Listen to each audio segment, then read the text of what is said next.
Bien bonjour et bienvenue une nouvelle fois sur l'espace dédié au site mécaniqueuniverselle.net, le site qui essaie de démontrer que l'humanité a un sens, une orientation. Nous construisons quelque chose sans le savoir, on l'ignore pour l'instant encore, mais on construit le paradis pour nos futurs descendants. Alors évidemment, ce n'est pas pour tout de suite, il va falloir encore quelques siècles d'évolution, peut-être 2, 3, 4, peut-être 10 siècles, mais l'humanité, elle a le temps.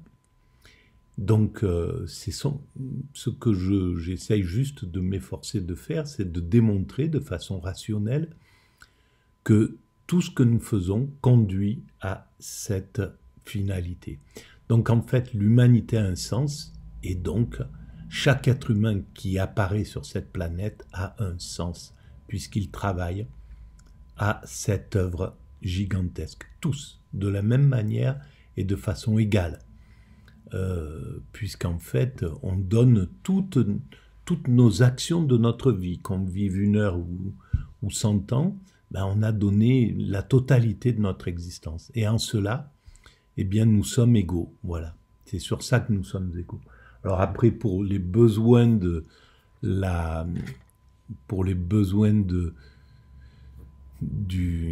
l'activité, on s'est organisé en distinguant les choses. Celui-ci est meilleur que celui-là est plus rapide que celui-là, etc. Celui-ci est plus grand, plus petit, etc. Tout ça, toutes ces différences, et même les différences de potentiel, c'est comme chaque pièce d'un puzzle. L'intérêt, c'est le puzzle. C'est pas, on s'en fiche qu'une pièce soit plus grosse, plus petite, etc. L'intérêt, c'est l'ensemble. Donc, pour l'œuvre, nous sommes 100% égales, tous, tout être humain. Voilà. Alors, pour démontrer cette théorie, je m'appuie sur des audios parfois. Et là, dans le cas présent, j'ai travaillé, c'est la fin, c'est le dernier épisode, l'épisode 8/8, sur une série qui était consacrée à Platon, sur la République de Platon.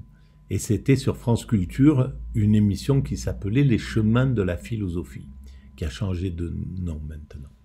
Alors, je pratique comme ça, je lance, je découvre, parce que je ne l'ai pas entendu avant, cette émission, et puis je commente, ou j'utilise ce qui est dit pour démontrer ma théorie, pour appuyer ma théorie, cette théorie-là, donc, pour démontrer que l'humanité va vers sa perfection. Voilà, alors... Si vous voulez en savoir plus, en fait, et l'origine de ce travail, c'est sur le site mécaniqueuniverselle.net. Il y a toujours un lien sous les vidéos. Et donc, c'est là où je décris le processus d'évolution de façon un peu schématique. C'est pas très fouillé, ça mériterait vraiment un travail beaucoup plus profond, mais bon, je l'ai fait avec mes moyens qui sont réduits. Et alors, pour revenir à ces commentaires que je fais sur ces vidéos, par exemple sur la République, je ne l'ai pas lu, la République. Donc c'est quelque chose de très intuitif. Alors il y a sans doute des erreurs d'appréciation, de compréhension des choses, c'est très possible.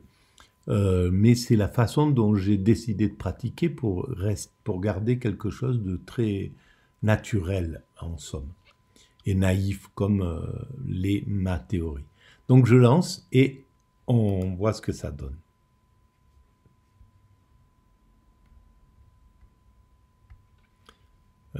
Hop. À la Massif, la parole de nos sociétaires sera toujours notre meilleure publicité. Bon. Philippe, sociétaire pro et entrepreneur à Je ne comprends pas pourquoi ils ont réussi à mettre de la publicité sur France Culture. Précédemment dans la République de Platon. Je suis très frappé dans le texte de Platon quand il dit que finalement la tyrannie, c'est-à-dire le... Donc là, on entend Badiou, qui était l'intervenant de l'épisode 7/8. Là, c'est l'épisode 8/8, et c'est juste pour resituer pour faire le lien avec l'épisode 8, qu'ils mettent un petit passage. Et là, l'intervenante, c'est Anne Merker, professeure de philosophie spécialisée en histoire de la philosophie ancienne à l'université de Strasbourg. Voilà, alors allons-y. C'est-à-dire le comble de la mauvaise politique, c'est en fin de compte le règne de l'instinct de mort. L'instinct de mort de la politique, précisément. De la politique en tant qu'elle serait recherche de la justice collective. Et l'horizon collectif du règne de l'individualisme prépare la mort des sociétés. Voilà. C'est-à-dire que si l'individualisme, en fait, s'oppose justement à la vision collective de ce que nous réalisons. Et c'est justement contre ça que, je pense, c'est contre ça que c'est imposé cette théorie que je développe. Puisque, en fait, ce qui me paraît le plus important, c'est pas l'individualisme, c'est le collectif, c'est le bien commun universel maintenant. À l'époque de la République, le bien commun que recherchait à éclairer et à promouvoir Socrate et Platon, eh bien, c'était le bien commun de la cité, parce que l'horizon de Socrate et de Platon se limitait en somme à la cité. Bien sûr, ils savaient qu'il y avait un monde extérieur à l'extérieur, mais ils n'avaient pas de prise sur ce monde-là. Aujourd'hui, notre horizon, c'est l'universel. On sait qu'on a construit les structures pour fonctionner universellement. L'ONU, l'UNESCO, l'OMS, l'Organisation mondiale de la santé, du travail, du tourisme, du commerce, etc. Les structures pour fonctionner universellement, et puis le psychisme. On a maintenant une vision du village planétaire. Ça commence à rentrer dans l'esprit de chaque être humain sur cette planète. Le fait qu'on ait tissé des liens avec les réseaux sociaux, la télévision distribue des images du monde entier, partout dans le monde entier de l'étranger. Donc tout ça montre que nous sommes dans cette direction de l'unification. Et donc, c'est ce qui est à rechercher maintenant, c'est l'harmonie, la meilleure façon de faire société universellement. Qu'est-ce qu'on doit faire pour fonctionner de façon non pas individualiste, mais avec le bien commun. Le bien commun, c'est une obligation maintenant, car voilà, on sait que un impact sur la forêt amazonienne, si les Brésiliens décident de brûler la partie de l'Amazonie qui est dans leur territoire, c'est plus possible, puisque ça doit appartenir à l'humanité. C'est des choses qui vont commencer à appartenir à l'humanité. Les rivières, les monts, l'air, l'espace, etc. C'est des biens communs qui sont en train de passer au niveau de l'universel. Et donc, c'est bien le bien commun qui est fondamental. C'est pas le bien de l'individu. L'individu, il est inclus dans ce bien commun.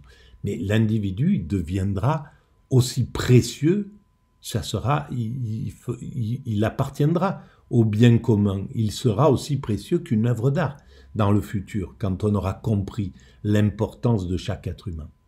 Et ça sera chaque être humain qui aura cette distinction d'être protégé, choyé, aimé par l'ensemble de l'humanité, comme aujourd'hui on protège une œuvre d'art qui est inscrite au patrimoine de l'humanité.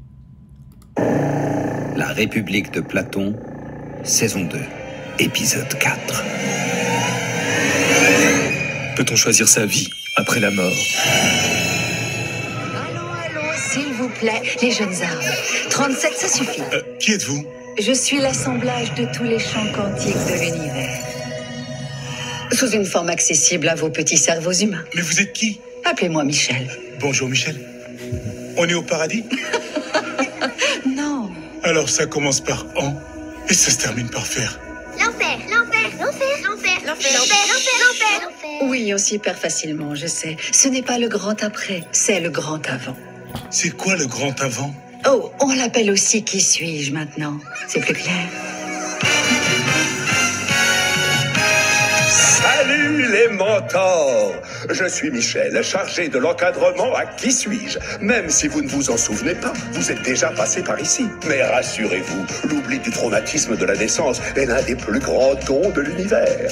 Ici, à Qui suis-je, chaque nouvelle âme se voit attribuer une personnalité unique. Je suis sceptique mais loyale, réfléchie mais excentrique. Moi, je suis timide, très susceptible et d'une curiosité redoutable. Moi, je suis mégalomane, manipulatrice et profondément opportuniste. Oh, celle-là risque d'être un peu difficile, mais c'est un problème terrestre. Il n'y a pas de sang. Alors. Bonjour Anne Merker. Bonjour, bienvenue sur les chemins de la philosophie.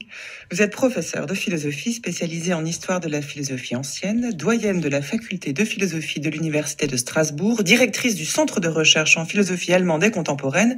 Et c'est à vous que revient la tâche de terminer la lecture de la République de Platon, livre 10, aujourd'hui. Vous avez entendu un extrait du film Soul de Pixar qui semble poser une question. Est-ce qu'on peut choisir sa vie après la mort, puisque c'est ce qui arrive au personnage, et finalement il croit que il est dans ce qu'il appelle l'après. En fait, il est dans l'avant, comme s'il y avait un choix initial avant de naître. Et c'est une version contemporaine du mythe d'Air que l'on trouve au livre 10 de la République de Platon. On va le voir, hein, c'est vraiment à la toute fin du livre où il s'agit de voyager en compagnie des âmes pour savoir dans quelle mesure nous sommes responsables de notre propre vie. Ça veut dire que la République de Platon se termine du côté d'une manière, disons, éthérée, avec les âmes qui s'envolent. On n'est plus du tout dans la politique? On est toujours dans la politique. Surtout avec Platon, quasiment tout est politique. Et ça permet d'ailleurs de comprendre parfois certaines mesures qui nous paraissent étranges ou qui sont lues un peu sans contexte politique, comme la question des poètes, qui d'ailleurs précède le mythe auquel vous faites allusion, le mythe d'Air. Et ce lien n'est pas anodin, puisque y a-t-il un après ou un avant la naissance ou un après la mort? Ça exige déjà de se prononcer un petit peu, même si on va le faire sans certitude, sur la destinée de l'âme et l'immortalité ou non de l'âme. Donc il va falloir régler ce point, ce qui va être fait dans le livre 10. Et il va falloir régler un autre point, je dirais même il va falloir régler un compte avec Homère. Et en fait... Il l'a déjà fait, on l'a entendu. Il a voulu... Homère était banni de la cité. Trop dangereux, disait-il. Voilà, mais manifestement, Platon a un très gros compte à régler avec Homère, donc il y revient au livre 10. On se demande souvent, quel est exactement le statut de ce livre 10. À vrai dire, on se pose la question sur un peu tous les livres de la République, comme ça a pu être d'ailleurs évoqué au fil des séances que vous avez déjà animées. C'est vrai que ce livre 10 fait un retour sur les poètes et se termine par un mythe. Et il y a un lien évident entre les deux. Qui sont les auteurs des mythes? Ce sont précisément les poètes. Et il faut déjà donc revenir à la lumière de tout ce qui a été vu dans les livres précédents, revenir sur cette question du bannissement des poètes, qui, à vrai dire, est plus complexe qu'un simple bannissement. Alors, si je refais un peu le point sur l'endroit où nous en sommes, où en sommes-nous avant de nous aventurer dans cette espèce de mythe un peu abracadabrantesque qui va nous emmener dans un espace, une sorte de 3e dimension, 4e dimension, je ne sais pas. La République de Platon s'est ouverte, comme vous avez pu le voir, s'est ouverte sur un très gros conflit avec la sophistique. Un très gros conflit sur la question de savoir est-ce que la justice est un bien pour les autres, un bien étranger, comme dit Thrasymachos au premier livre, ou est-ce que, en gros, quand on est juste, quand on est honnête, est-ce qu'on travaille pour les autres contre son propre intérêt. Et c'est presque une mise en accusation de la justice que fait Thrasymach, du point de vue platonicien en tout cas, qui fait que finalement la justice n'est bonne à rien. Elle est bonne pour les autres, mais elle n'est pas bonne pour soi, et donc elle n'est pas désirable. On peut considérer que tout le travail de la... C'est vraiment intéressant parce que, en fait, c'est ça le principe de l'évolution vers la perfection dont je parle. Vers l'ultime perfection, parce que le monde est toujours parfait au présent, tout en étant perfectible jusqu'au moment où il atteindra la perfection ultime, indépassable, on va dire, et donc c'est l'ultime perfection vers laquelle nous allons.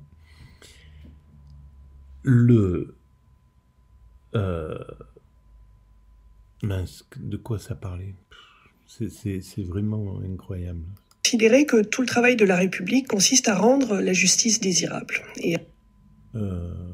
et à pouvoir orienter naturellement le désir vers cet objet, ce qui aura l'immense... Voilà, oui. Donc les sophistes disent qu'en fait la justice est injuste parce que elle nous oblige à privilégier autrui, en somme. Et en fait, c'est ce vers quoi on va. Ce privilégier autrui, d'une certaine façon, c'est... Le travail de l'empathie est en train de faire ce travail-là. Et pour faire société, eh bien, il faut quasiment, pratiquement, privilégier autrui sur soi-même.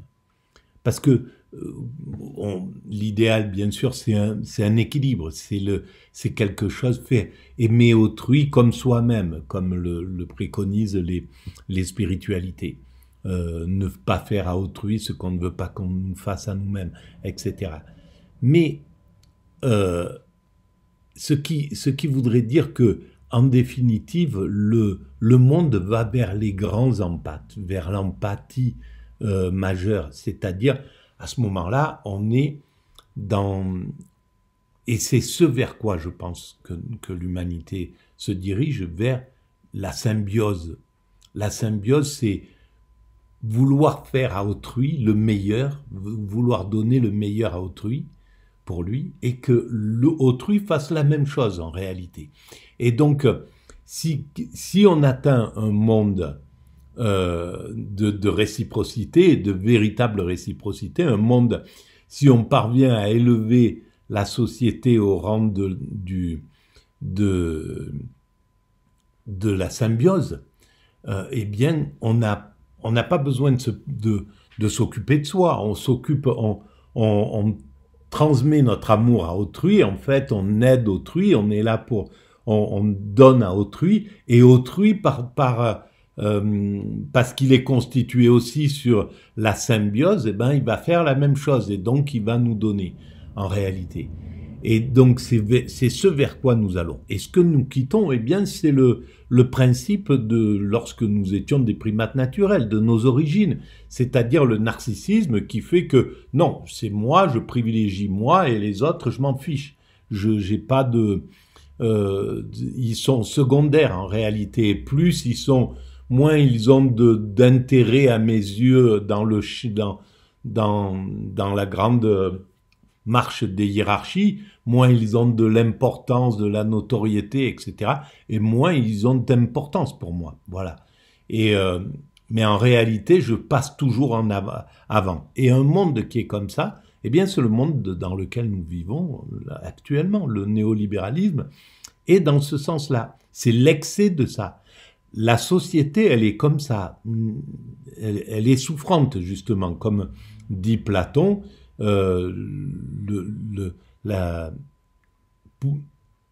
société qu'il veut soigner, c'est-à-dire la cité qu'il veut soigner, elle est souffrante parce que justement, elle n'a pas ce niveau d'empathie possible, elle est sur ce narcissisme qui engendre l'abus d'autrui, qui engendre l'égoïsme, qui engendre la violence, etc., etc. Immense avantage de pouvoir se passer de toute contrainte. Je crois que vous pouvez voir l'intérêt politique. Ah oui, si les hommes désirent la justice, on n'a plus besoin de les contraindre. Il n'y a plus besoin de policiers, il n'y a plus besoin de gardiens, il n'y a plus besoin d'autoritarisme. D'ailleurs, je pense qu'il n'y a jamais... Donc c'est bien qu'il faut inverser la proposition des sophistes. Les sophistes disaient que la justice, elle n'est pas bonne, mais justice absolue, ben là, il n'y a plus de problème parce qu'on fait la même chose. On est juste envers les autres, et les autres, par nature, sont justes envers nous-mêmes. Donc on n'a même plus besoin d'y penser, on n'a même pas besoin d'y réfléchir, c'est devenu notre nature. Et c'est ce que deviendra la justice dans 2, 3, 4, 5 siècles, peut-être 10 siècles, peu importe. Mais il y a un moment où on touchera cet état de justice, cet état de symbiose, cet état de perfection. Voilà. Mais disons qu'il n'y a plus besoin de l'élément extérieur de la contrainte, pourvu d'ailleurs qu'il y ait eu une éducation correcte. D'où aussi la question de l'éducation qui est, là encore liée à la poésie. Ouais, et qui est centrale dans le livre 10. Voilà, qui est liée à Homère, qui est déclaré dans le livre 10 être celui qui aurait éduqué la Grèce. Alors cette éducation, en effet, elle a été faite par les poètes. Alors, on a des témoignages aussi. On peut tout à fait comprendre que si cette éducation a été faite par les poètes, et on va entendre ce que dit la professeure de philosophie, la philosophe, pardon, eh bien oui, c'est contestable, parce que ce type d'éducation, ce que dit Homère, quand il parle de Ulysse, etc., ben voilà, c'est l'image qu'il donne du héros, c'est pas le héros que le saint dont parlent les religions, c'est antécédent, c'est précédent, c'est le héros, il ressemble à n'importe qui, il est capable d'abuser, de mentir, de tricher, de tromper, etc., etc. Il n'est pas... c'est une mauvaise éducation qu'il donne. Les témoignages, aussi bien chez Platon, mais chez des orateurs, chez Échine, chez Isocrate, comme quoi les petits Athéniens apprenaient par cœur des poètes, et que si on enlevait la dimension poétique et qu'on regardait que le fond, ben finalement c'était une forme d'éducation morale pour en faire des bons citoyens. Donc il y avait vraiment cette pratique de l'éducation qu'on va dire entre guillemets littéraire, même si le mot n'est pas très bien adapté, mais une éducation avec le fond de la poésie, qui est à la fois une éducation on va dire musicale, de l'art des muses, une éducation à la parole, au beau langage, etc. Mais aussi vraiment une... Alors là, je viens d'apprendre quelque chose, musical, l'art des muses.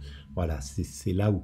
Bon, il faut rendre aussi hommage, j'en profite, souvent je le fais, mais voilà, il faut rendre hommage à ces philosophes, à ces professeurs de philosophie, à ces érudits, à ces universitaires qui transmettent avec tant de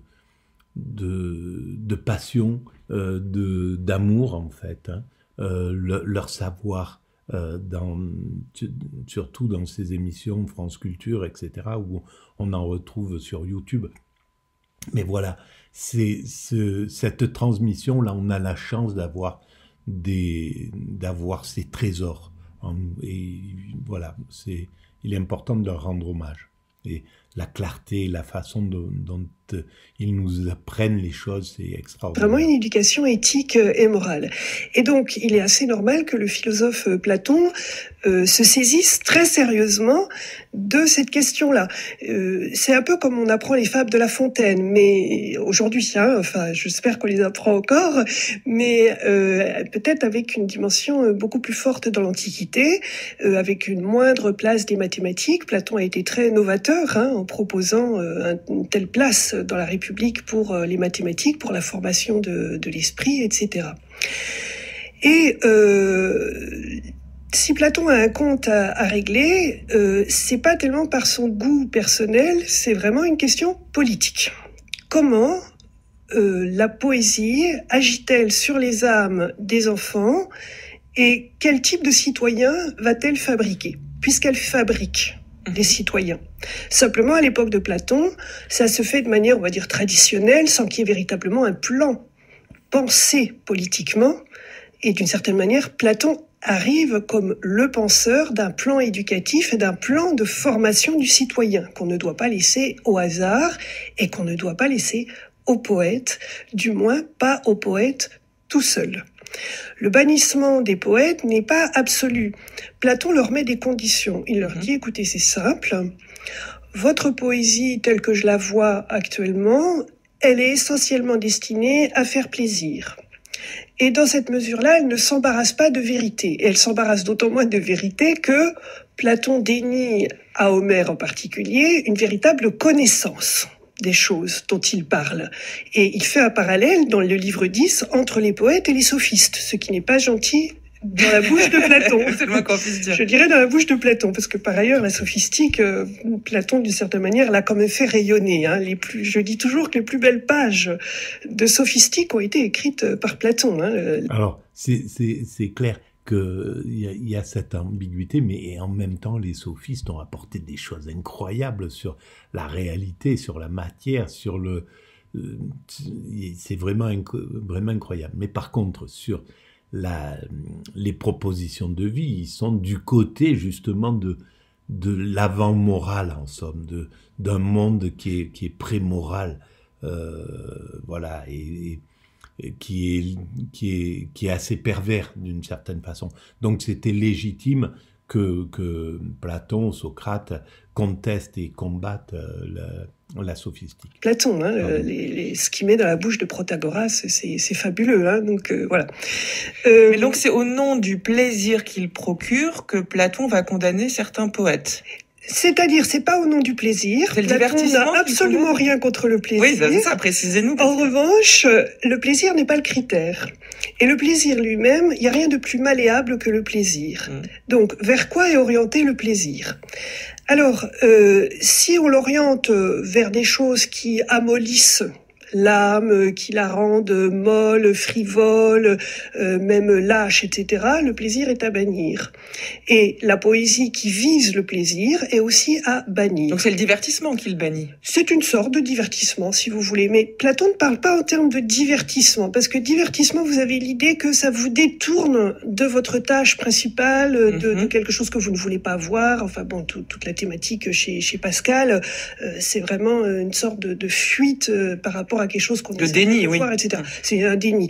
Alors que Platon, c'est pas du tout ça. C'est presque une prescription médicale, c'est-à-dire quels sont les aliments qui sont bons pour l'âme, qui sont bons pour l'enfant, pour les tout-petits. Le point sensible des mythes, c'est qu'en fait, c'est le premier discours qu'on entend dans son existence. Donc c'est pas rien, les mythes. Là, vous avez passé un extrait d'un film. Ouais. Alors, si je ne ça, c'est vraiment fondamental, c'est énorme, parce que si c'est véritablement notre origine, mais on est construit sur cette origine, et il avait absolument raison, Platon, parce que, eh bien, dès l'enfance, bon, on va déjà sur ton berceau avoir un comportement envers toi, puis on va te parler, puis tu vas encaisser des mots, ton propre prénom, le prénom des autres, ce que tu veux, etc. Puis très vite, on va te diriger, te dire il faut que tu te comportes comme ça, pas comme ça. Donc c'est fondamental. C'est notre socle. C'est le socle de chaque être humain. Il y a un livre qui s'appelle Tout se joue avant 5 ans, je crois, quelque chose comme ça. Mais c'est évident que ça se passe là. Et donc, si là, il y a... Et je pense que c'est là où se construit le narcissisme pathologique. C'est là où se construit l'abus le mépris envers les femmes, envers les faibles, etc. C'est dans ce foyer que ça se construit. Ça, c'est pas quelque chose de génétique, c'est une construction. Et donc cette construction, elle vient des parents, des amis, du groupe, de la façon dont on vit dans tel ou tel type de société, qui va faire que dans ces 5 ans-là, vont se concrétiser des choses qui va être très difficile après de changer. Ouais. Si je ne m'abuse, c'est un film pour enfants. Ouais. Et donc, quel serait le problème ? C'est que ça laisse entendre... En fait, le problème, c'est un rapport à la connaissance. C'est que le film ou le mythe n'enseigne pas une connaissance vraie. Voilà. Et il y a un double problème. D'abord, quel est le contenu du mythe ?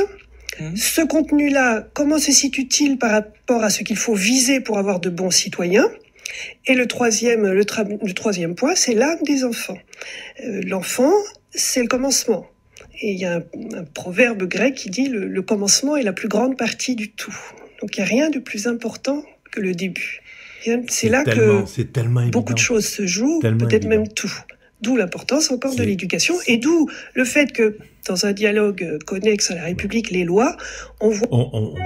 On peut pas ignorer que ces gens-là, ces penseurs, étaient en curiosité de tout, étaient comme des aigles pointus sur chaque concept. C'était des proies qu'il fallait disséquer, ouvrir, comprendre. C'est des génies, donc on n'a pas affaire à des rigolos, quoi.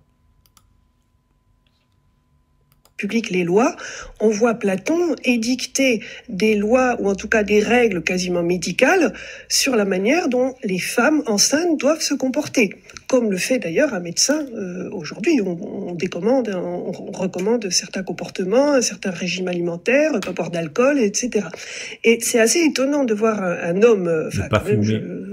pour avoir une perspective un peu de genrée, si je puis dire, de voir un homme aristocrate préoccupé de choses qui relèvent vraiment de la sphère totalement féminine. Et on voit donc Platon faire une incursion très très forte pour effectivement régler le compte de la manière dont les mythes et dont les poètes subrepticement façonnent l'âme des enfants, puisque ce sont les nourrices qui racontent les poèmes les poèmes et les mythes, etc. Alors, je reviens à la question politique. On est dans la République. Donc, si on parle, on dit Platon bannit les poètes, etc. Qu'est-ce que c'est que ce type complètement austère, qui est pas capable de prendre son plaisir? Mais c'est pas du tout la question. Il a un objectif. Là, il veut fabriquer des dirigeants et des guerriers. Des guerriers qui vont protéger la cité. Eh bien ça ne se fabrique pas, si je puis dire, n'importe comment. Voilà, on va arrêter là pour cette vidéo. Ça va être le sujet de la seconde partie. Eh bien, je vous remercie pour votre écoute et je vous dis à tout de suite. Voilà, merci beaucoup.